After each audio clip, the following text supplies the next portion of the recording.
Hello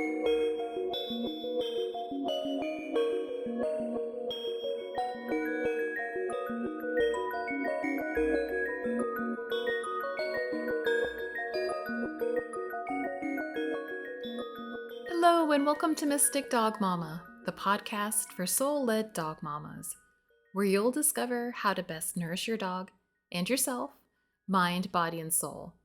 I'm your host, Dr. Alexia Meller. I'm so glad you've joined us for part 2 of my conversation with archaeologist David Ian Howe. If you didn't catch part 1, I highly recommend you go to episode 2 and listen to that first. In today's episode, David and I talk candidly about our personal journeys. You'll hear me share more of my story about how Lucky came into my life, and we both share what it means to find and embrace our own unique expressions in the world, as well as what it means to allow those expressions to grow and evolve.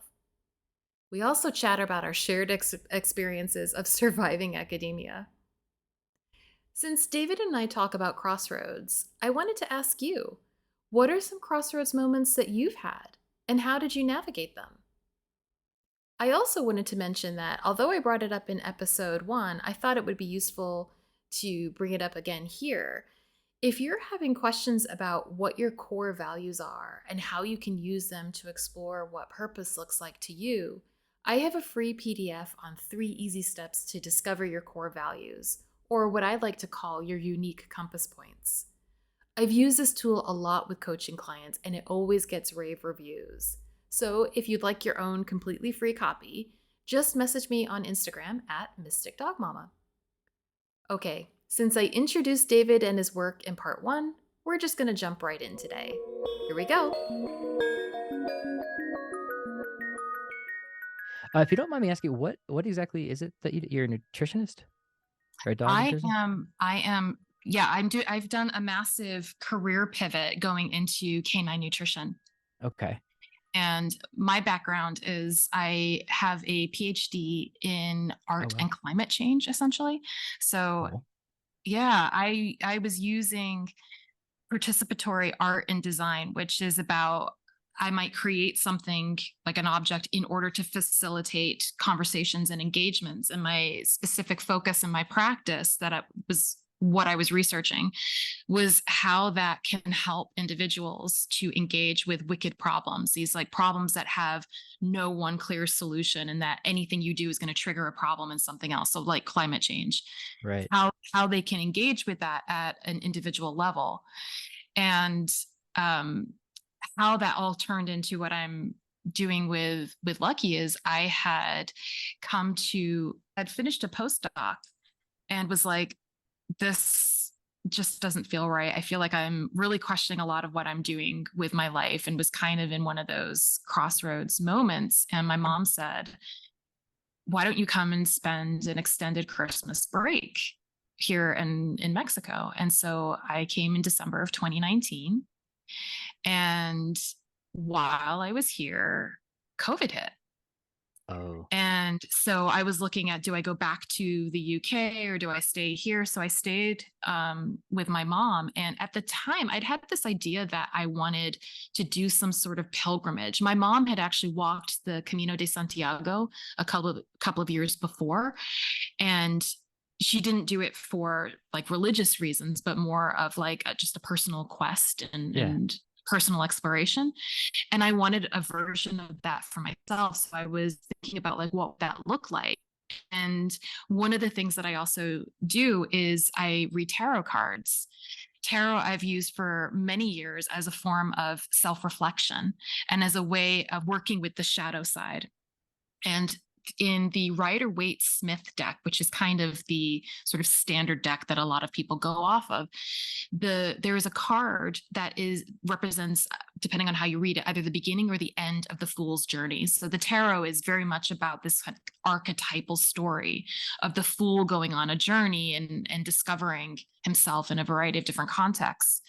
And on that particular card, the imagery is of this young sort of jester-like figure with a knapsack, like on a stick kind of thing, about to take a leap off of a cliff. And there's a little white dog right at his side, accompanying him.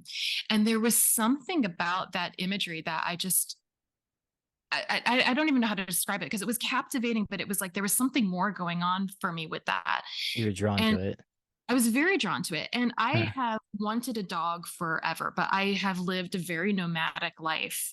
And so in my mind, I had always said, I'm not in a stable enough place or position to get a dog now. So one day, like one day in the future, I will eventually do that. And I started recognizing while I was here, I was really, really drawn to dogs. And there are stray dogs everywhere in Mexico. So you're going to come across them.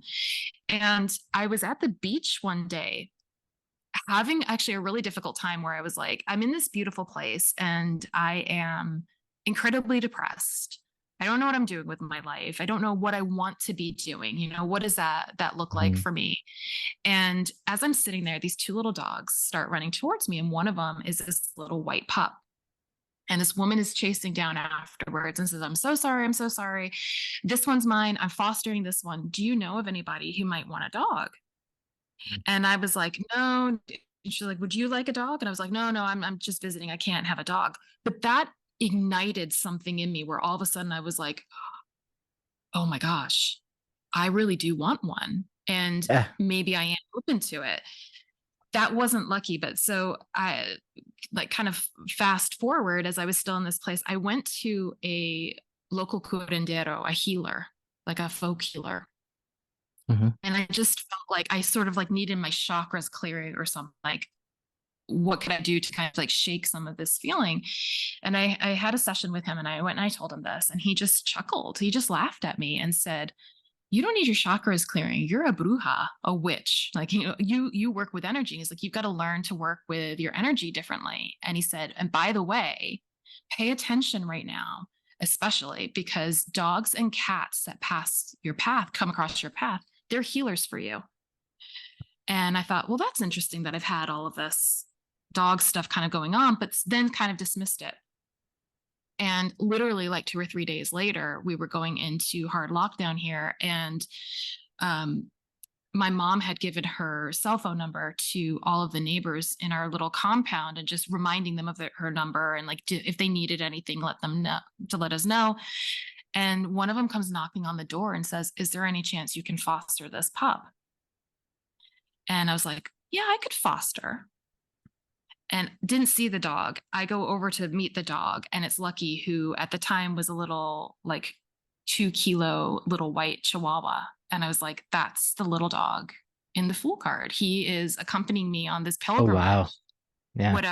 Whatever that looks like. And he has been, and I think on some level, like I had sort of been romanticizing what this might look like, and the reality has been very different. But the way in which reality has been different has catalyzed where I'm going now. He ended up presenting with a lot of health issues, and that got me looking at nutrition and the role of nutrition, and kind of questioning, if I don't want to feed myself processed foods for my entire life, why am I feeding him processed foods for his entire life? And I talked to my vet here, and she was like, yeah, I think you need to start making his food. I don't know anything about this, so you're going to have to learn it on your own.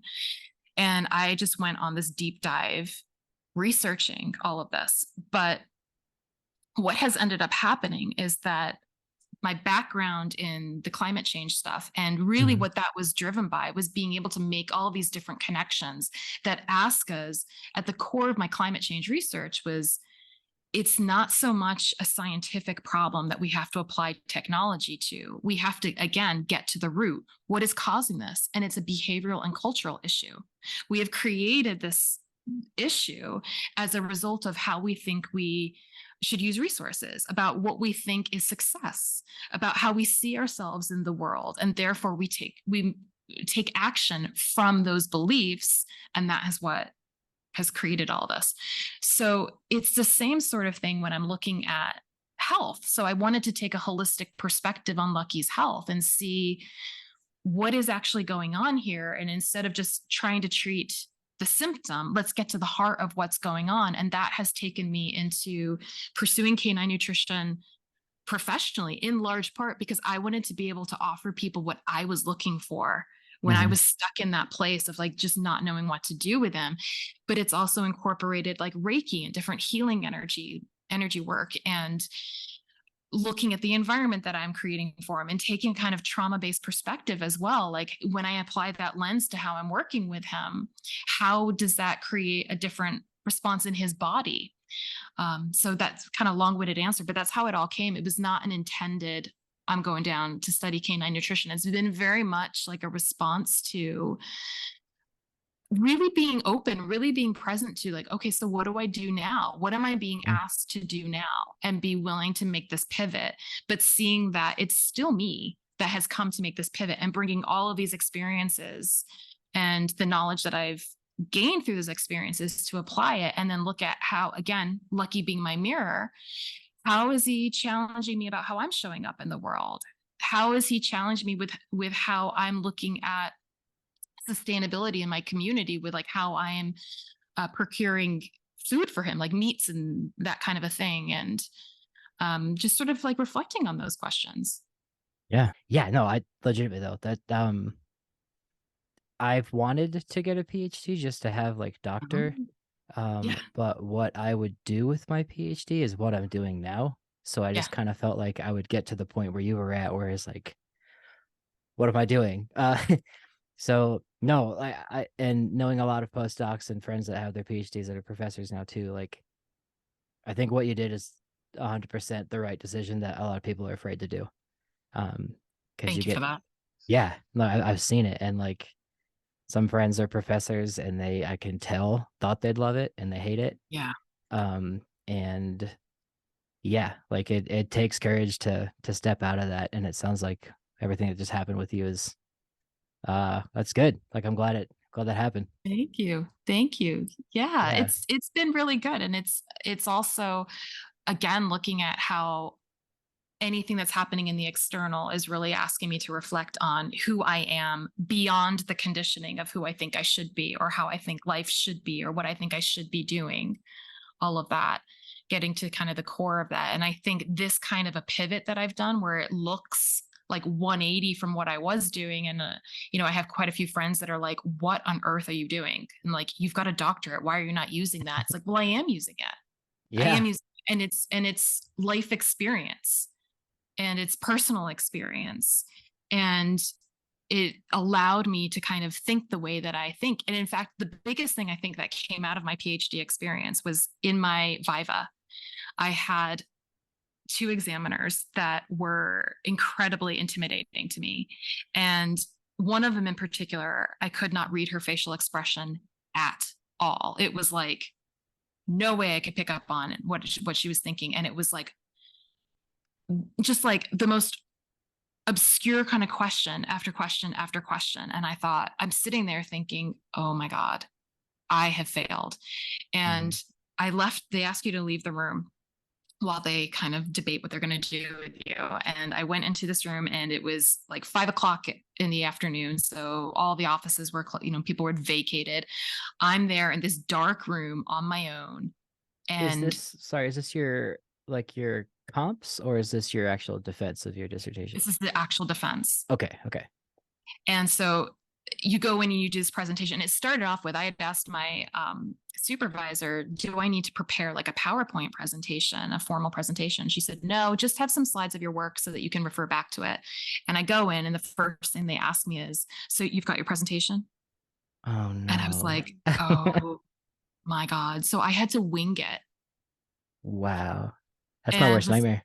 it is. And I'm a Virgo. I am organized. I like to know that I know what I'm doing, what I'm talking about, and feel that's my way of kind of feeling comfortable in the moment, is doing as Right. much prep ahead of time. So that was, yeah, literally my worst nightmare. It was the hottest day it had been. I was like sweating, miserable, awful. And I go through this really gut wrenching, terrible kind of experience where, I'm even just trying to pay attention to what's the question they just asked me. Like your Yeah. mind is like going crazy. What did they just ask me? What am I actually saying? I'm not even present for the words coming out of my mouth. And then they asked me to leave, and I'm replaying all this Hmm. and convinced myself that I had failed. and just this like wave of nausea comes up, and didn't do it. Just breathe. Then they come back and they collect me and they bring me back to the room and sit me down. And I mean, you could cut the tension with a knife, right? Like I'm just like, oh my God. And the one who I especially could not read said, well, we're not going to beat around the bush. And it was that tone. I was like, oh Oh no. no. And Yeah. she said, congratulations, doctor. And I Wow. was like, holy crap. And they said to me, which is probably one of the biggest compliments I think I've ever had in the academic context, was, we want a map of your brain. How did you pull all of these things together and then write about it in such a clear and compelling way? Wow. And I was like, what? But what it did for me as well is it offered me the opportunity to see that the way that I operate and I assumed everybody else did, not Yeah. everybody else does. And I think that's the same for all of us. Like our unique way of engaging with the world is unique. Going back to what we were saying about dogs and everything being unique expressions, we are. And how do we embrace that and then actually look at how we use that to our own advantage? And by doing that, we are contributing to the wider world. It's by honoring who we are and truly being who we are in all of what we think of as faults. You know, all we think we should be doing something a certain way, that actually in honoring our, you could call it your own truth, or, you know, being who you truly are, Yeah. is the gift. It is what you are here to do. And whatever that kind of manifests as, it's not about doing a particular job. It's just that you being you and being strong enough and committed enough and confident enough to do that, that is the work. That's the job you have here. Yeah. Do you have more time to talk, or do we have to end it? Yeah, sure. Okay. I just Uh, didn't want to take up too much of your time. I'm free today. Okay. That is cool though. I mean, one, yeah, congrats. And like, I remember when I got my master's, I just like slumped over after I had to come out of the room and then come back into the room. Like when they were like, you passed, I like slumped over inside, and my professor like patted me on the back and he's like, it's over. I was like, yes, thank you. But another thing they told me in my defense, and they even told my prospectus too, was that like presentations are my like, a teacher said, like superpower. It's just something it's like a talent I have. And I've come back to the school here several times and given talks, and I'm always told that too. Like it's just like, Yeah. like my most recent lecture I posted on YouTube, where I'm giving an actual, like in a lecture hall. It's like I consider it more of like a special per se than like a lecture, because the way I edit it, and it's like I really enjoy comedy and stuff, and I do it that way. But like it's more of like an art form to me, I guess is what I'm getting at. Yeah. Yeah. And there's Bill Nye, and there's Neil Tyson, and now there's Andrew Huberman. And like there's no school for that. Yeah. I just went, and I know I wanted to do archaeology, but and Steve Irwin, I guess too, back in the day. I wanted to do that as an adult, and like being told that in my master's, and like presenting, and like I also pulled things like right out of my ass somehow. I'm an Aquarius though. I don't know what that means in terms of organization. Probably none. But I yeah, I had a job. I was a curator for 3 years, managing a lab, and this stuff picked up, and I was like, I'm gonna do it, and just went for it. And I'm scraping still. I mean, I'm doing okay. It's just not anywhere where I used to be paid, but I love it. So that's good. And a thing I realized too, doing all this like therapy and taking the plunge to do this job and leave my other one, my friend brought up something called aphantasia. Have you heard of that? Yes, I have. Okay. I didn't know I have it. And Ah, it blew my mind so hard when I learned this. I got vertigo and like had to lay down, because it fundamentally changed how I viewed the world. Like I don't know if that's what Buddhists mean when they find nirvana, or like what, but something physically clicked in my body that like shifted my perspective. And oh, I don't see anything visually. It's just Right. all concepts. I don't have like an internal monologue. I can have one if I think about it. I can think in like Morgan Freeman's voice or something, but Right. like I don't actively like dictate what I'm looking at. I just feel it Yep. in emotion. Right. Right. Um, and that made so much communication errors in my life and breakdowns make so much more sense. Like when someone's like, "Are you Yes. even listening to me?" I'm like, "I am. I just can't see the day you're describing to me, you know?" Right. And Right. Because for those who are not familiar with it, aphantasia is like yeah, you literally have an issue with visualizing in your yeah. mind.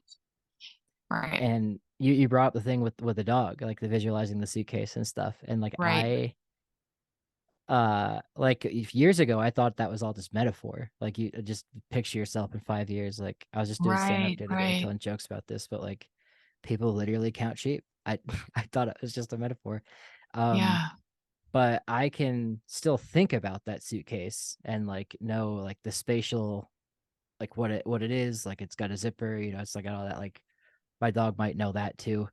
Um, but in terms of not just to talk about dogs, but communication, and it's made like the talking with my hands and how I present, it makes so much more sense because I can finally, like when I make a video, express things in my head that I could not before.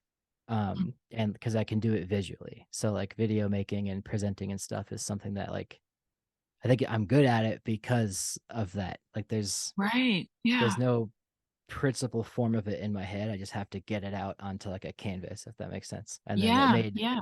made art make so much more sense to me. Yeah. Anyway, I'm going on a tangent, but No, it's um amazing. I'm glad you found something too that just like clicked for you like that because Yeah. it's I think it's I won't say it's our duty to like express that to the world, but I do believe like especially in math class as a kid, I didn't ever get held back, but I failed a math class in high school. The teacher would always just be like, "All right, just do it in your head, like do the multiplication." I could not, so I thought there was something Yeah. wrong with me or I was dumb. Um, so inner city kids or someone, in like rural Mexico that is learning math or reading a specific way is just going to think they're inferior their whole life because it's not how everyone else thinks. Um, Exactly. so I wish I could just tell everybody like, there's people who can visualize, people who can't. So how do we teach them? And Yeah. so I just like telling people that. Yeah. Absolutely. No, thank you for sharing that because I think it's really important because, like you're saying, we are taught that there are particular norms and particular ways of engaging with the world. And when you don't engage that way, you internalize that as, like you're saying, that there's something wrong with me. And I think that actually then limits as well the way that your superpowers to engage with the world, Right. and I think you're right. Like it is our duty just to be who we are. And I think so much of our journey, I'll speak for myself, but I think a lot of people feel this way, that so much of our adult journey is about undoing the childhood journey. Like I think that's Mhm. what a lot of the inner child work is actually about, is we get conditioned when we're young. And what they say, like what, by age 7, you're basically kind of set, in Hmm. terms of your personality and your worldviews, like in terms of how you see yourself in the world. And then we just sort of expand on that. And I feel like Interesting. there are these moments that some people have, that might be termed like a spiritual awakening or a dark night of the soul, where you go through these really big, almost like nihilistic periods, like what's the point, Hmm. these big questionings. And those are the gateways for us to be able to reflect back and see, it's not that there's an issue with me, it's that I've come to a point on my journey where I'm questioning all of this conditioning, all of this stuff that has told me who I am and how I need to show up in the world. And if I embrace this, I have the opportunity to say, that's not true. I can choose something different. I can start to explore who I am in a different way with a different light and explore what my gifts are. And that's what I bring to the world and shine. Yeah. Um, I'm pausing because I'm trying to find a way to recap that to agree. But whatever you just said, yes, 100%. Like, um, I went through a period where it was just like, what is wrong? Like, what is the problem? And then like figured that out. Yeah, especially after like a communication breakdown in a relationship and it ended it. It was just like, what? Like, and then I found that out and I was like, oh my God. Okay, I feel so much better. Um, but yeah, it just spiritual awakening, I guess would be the word. Or it just like I was fully more in a scientific way. I understand how my brain works psychologically and like cerebrally, if that makes sense. Absolutely. Yeah. Yeah. Um, How you process the world, yeah, it's just your experience of it. Yeah.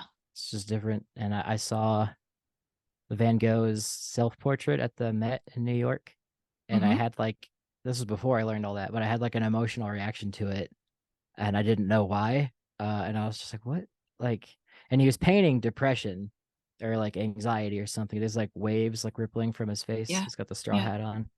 And I didn't realize that at the time. But like looking back and then learning more about Van Gogh, like he lived at a time where it probably wasn't normal to talk about this kind of stuff. Hmm. And obviously he was kind of tortured.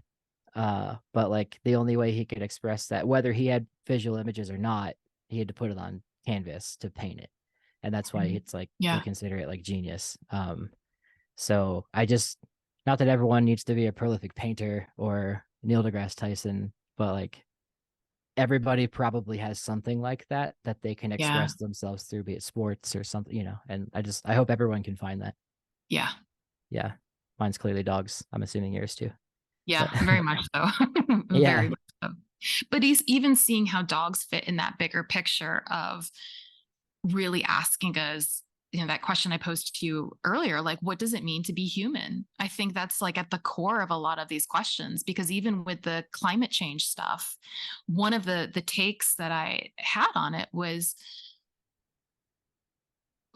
really diving into how we as humans have organized the world around what we think we should be doing, our worldview, our perspective, and from this place of like the earth being a resource for us to consume, versus, as you were alluding to, around archaeology and resources, like something we're meant to protect, Mm-hmm. something we're meant to ensure is still here. That idea of like, I think a lot of cultures kind of have this perspective on one way or another of like, living now, existing now, are borrowing from our children and grandchildren. We're borrowing from them. We owe it to them to Yeah. make sure that we preserve the earth, that we preserve resources. And I again think that so much of that ties back to how we start to understand who we are and what we're meant to be doing, both at an individual level, but also at a kind of broader collective level. And dogs are part of that for me, for sure, Mm-hmm. of reflecting back and looking at the various systems that they are embedded in with us and how they offer opportunities to revision those systems. I couldn't agree more. It's yeah, it's they're a fundamental part of the human experience, I guess is like what I Yeah. would counter that with, or what's the word? Agree with that with. Like there are some cultures that don't have dogs, like especially in ancient times, dogs didn't make it through the tropics very well. Dingoes made it to Australia, which were domestic dogs that then went wild and became dingoes. But South America too, it wasn't until much later that dogs got there. Regardless, I think from 10,000 years ago and the ending of, or the beginning of the Neolithic on, having a dog is a fundamental aspect of like what it means to be human and being human, because it's like tool making. And I consider dogs a tool too. They're a biotechnology. I think I talked about that in the lecture too. Like Yeah. it's a that Boston Dynamics robot thing with Yeah. the Yeah. four legs. It's shitty. Like it like Yeah. it can't hunt, it can't for search and rescue yet, it can walk. But like we've had for 14,000 years now, 20,000 years, that same exact model robot, it's just organic. And like we've Yeah. been making it do these things for forever. And I just think if you look at dogs that way, it's even more of a gift because it's just you can literally whistle 10,000 years ago and herd goats, and like here we are now. Like, Yeah. It's profound. Yeah. So what do you Yeah. think the future is for dogs and humans? uh I know you haven't seen I Am Legend, but I assume you've seen other apocalyptic movies before. Yeah. If you notice, there's always a dog. I'd say 70% of them, maybe 80, have dogs in them. And it's just, I think, like the Maya and the Aztecs believing, dogs helped create humanity. Or like there were dogs before humans existed in our final forms today. Like in those stories, final forms. There will always be dogs in the future because they are a wolf adapted to life among Homo sapiens. They will find a way, and like the same way that humans in the apocalypse have to scavenge for canned beans and like what little animals are left, say it's a nuclear wasteland, or Yeah. other apocalypse like The Last of Us. I don't know if you saw that. I'd say it's a green apocalypse where it's a fungus takes over the world and like people get infected by this fungus. And like everything reverts back to green, like Boston's like a jungle, or a forest again, and there's dogs in that story. But regardless, I think uh, there will always be dogs scavenging and doing exactly what they do around the environments that humans have made and or left. So that will always exist. And in terms of a non-sad apocalypse, if we just continue on into like the just a regular future as we're hopefully going into, dogs will get much more varied and kind of like technology, smaller and faster, smaller and smarter, or bigger and smarter, because you can do any reverse it with dogs. And I never really gave too much thought into this answer, but just hopefully we get rid of like, dogs that don't breathe well or have spinal problems in the breeding processes. Like we're moving past that, I think. But they will be there. They always will find a way. Um, and a coyote is a solid example of that. Like they are also a wolf, that is adapted to life, not among people, but like just life with wolves as the main predator, but well, coyotes as scavengers. They're natural dogs. Um, Coyotes, the more you kill them and the more you try to get rid of them, the more there are, because the females will produce more offspring when they know the population's down. And coyotes live in every city in North America and like are now on Long Island. They're getting into Manhattan sometimes, and like that's a solid example. Like that, if Yeah. humans are gone, dogs will revert back to that state. Right. I believe. Yeah. To answer that question. Yeah. Yeah. Yeah. Amazing. Yeah. Amazing.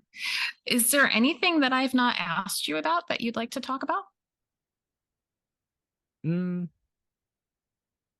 never had that question asked either. Uh, I would say in terms of just to proselytize anthropology, it's something that I didn't. I knew like paleoanth existed, like studying hominids and like Lucy and all that, and apes, but I didn't really realize cultural anthropology or how involved it is, because I just thought archaeology was Indiana Jones or digging up temples in Italy. But it fundamentally is a subject that needs to be taught in high school. I think it'd make everybody a better, because they even teach sociology in high school sometimes. Yeah. Um, make people a better person. And a professor put it this way on our podcast. He said, and I try to tell this to everybody, there's two kinds of people, and there are one kind. You can have Somali neighbors that move in next door, and you can open up the blinds and stare at them every day and wonder what they're doing and be suspicious and be like, I don't want them here. Or there's the other type of person who would walk over and invite them over for dinner and ask them about Somalia and Islam.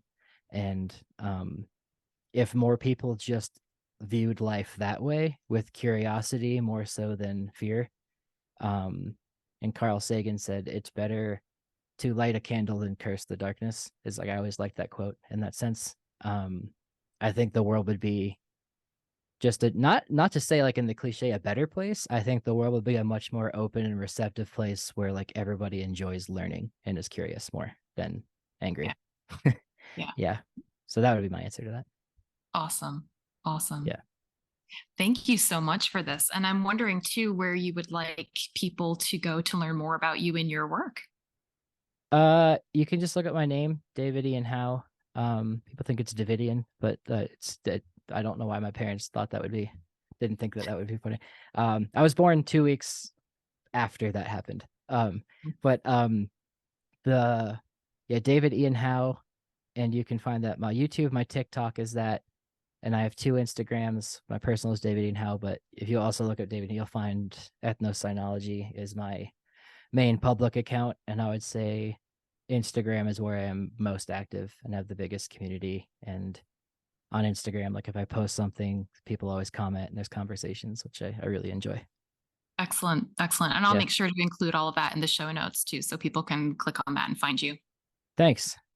Excellent. Cool. Well, thank you so much for being one of my inaugural guests on this first season of Mystic Dog Mama podcast. It has been so great chatting with you. And I think I would be so happy if you agreed to come back at another point too and just continue this. Yeah, I consider you, this is a thing I do with podcasts all the time. I enjoy talking, so I consider you a friend at this point. We've had enough rapport, so you hit me up anytime. Happy to do it. Absolutely. Absolutely. Well, thank you so much. Yeah, thank you. Thanks for having me. Thank you again for joining us. I really hope you enjoyed this conversation with my very special guest, David Ian Howe. David is an absolute wealth of knowledge on the co-evolution of dogs and humans and presenter extraordinaire. If you'd like to learn more about him and his work, check out his website, davidianhowe.com, as well as his Instagram account, Ethnocynology. I've included these in the show notes too. Please don't forget to like and subscribe, and come on over to Instagram and let me know what your biggest takeaway was from today's episode. I'd love to hear. You can connect with me at Mystic Dog Mama. Okay, see you next time.